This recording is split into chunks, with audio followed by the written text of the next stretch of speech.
Welcome to day 1717. Sharon Horne-Ellstrom here, documenting the journey, primarily the business journey, as I have transitioned from the brick and mortar corporate world of business to the online world of business, following my divorce, and then back and forth again. And now I just work with all kinds of businesses because I firmly believe that every business should have an online presence. When I was running and operating my own businesses, we had, well, the internet was new, right? And I'm still running my own businesses. And now I firmly believe and teach other people how to make sure we have both an offline and an online presence. Why? Because an online presence is one of the great equalizers. It's one of the fastest, easiest ways to get the attention of the people that you want to get the attention of in order to grow and build and supersize your business. So today, and for this part of October, we're talking about paradoxes. And paradoxes are things that seem absurd or outrageous or outlandish when you first hear them. But then when you start to think about them, you realize, oh my God, that's absolutely true. And today's is, the more you fail, the more likely you are to succeed.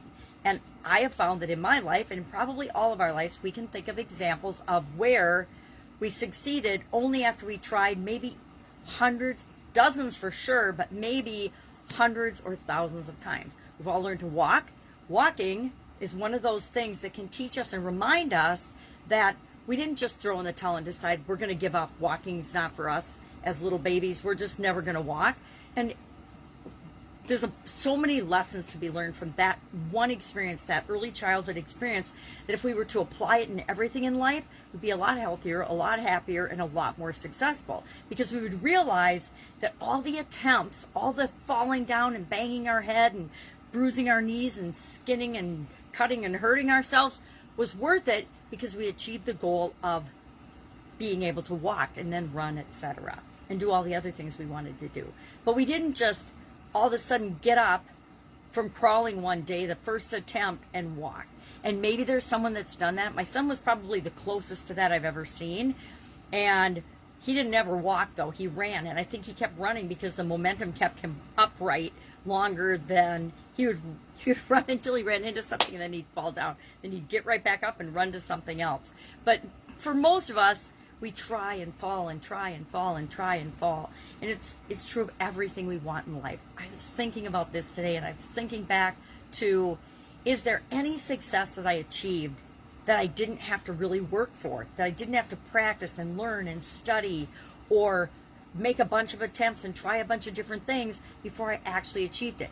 And I cannot think of a single one. I can't think of a single thing in my life that I've achieved, or I think of as an achievement or a success, that I didn't screw up a whole bunch of times until I got there. And we always, somehow, I don't know, as we get older, we're led to believe that we'll try something a couple of times, and if it doesn't work, we just quit. Or that we can't step out of our comfort zone because we might fall down, we might fail. We're not born with a fear of failure, right? We're born with a fear of loud noises, a fear of falling, which is amazing that we learn to walk when we are born with a fear of falling, yet we'll fall down hundreds or thousands of times as we learn to walk, as we learn to do different things.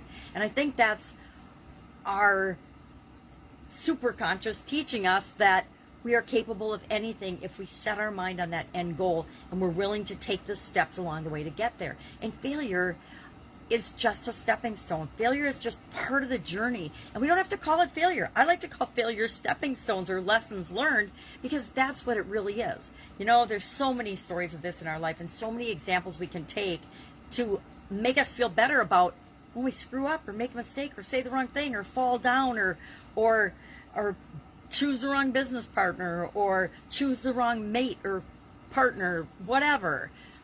So I think it's important to remember this. And then our idiom for supersize your business today, to coincide with this, and I think it fits really, really well, is to make a comeback. When you make a comeback, you return to your former successful career. Maybe it's after you retire or after you have some kind of a health challenge or a drinking or alcohol or addiction type challenge. There's lots of movie stars we've seen this with. They'll be in the limelight, then they lose favor or they stop acting for a while, and then they show up again. I think Angela Lansbury in Murder, She Wrote, it was her comeback.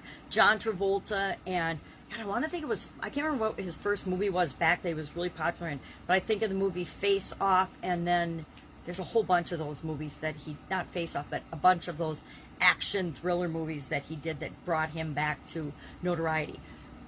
Johnny Depp is now having a comeback after all his crazy stuff with Amber Heard. I don't know if anyone on the planet, if I've heard about it, probably most everybody has heard about that. Robert Downey Jr. is one of my favorite comeback stories. Loved Robert Downey Jr. early in his career, and then he ran into some challenges and came back full force live in the Iron Man and the Marvel series, etc. So he's bigger and better than ever. We can think of famous people that have had huge comebacks like this. Athletes, business people. I gave the example of Donald Trump. Whether you love him or hate him, he, like so many business people, has gone bankrupt, lost all his money, and then made it back again. It's all about being willing to stand up again after we've had a setback, an obstacle, a failure, because we all have them. It is just part of the process. And as much as we want, and many people just want to quit and give up, failure isn't final unless we decide to make it so, right? It's just one more thing that did or didn't work. I always think of Thomas Edison, gets credit for creating the light bulb, 10,000 attempts, and it's one of the most famous stories we hear. In science, especially, in different fields, and I'm an engineer by trade, or by education, so it's just part of the process. It's part of the engineering, design, redesign, continuous improvement process. We're always going to be moving forward. So this is one of my favorite topics, I think, the topic of failure and success and how we define those things.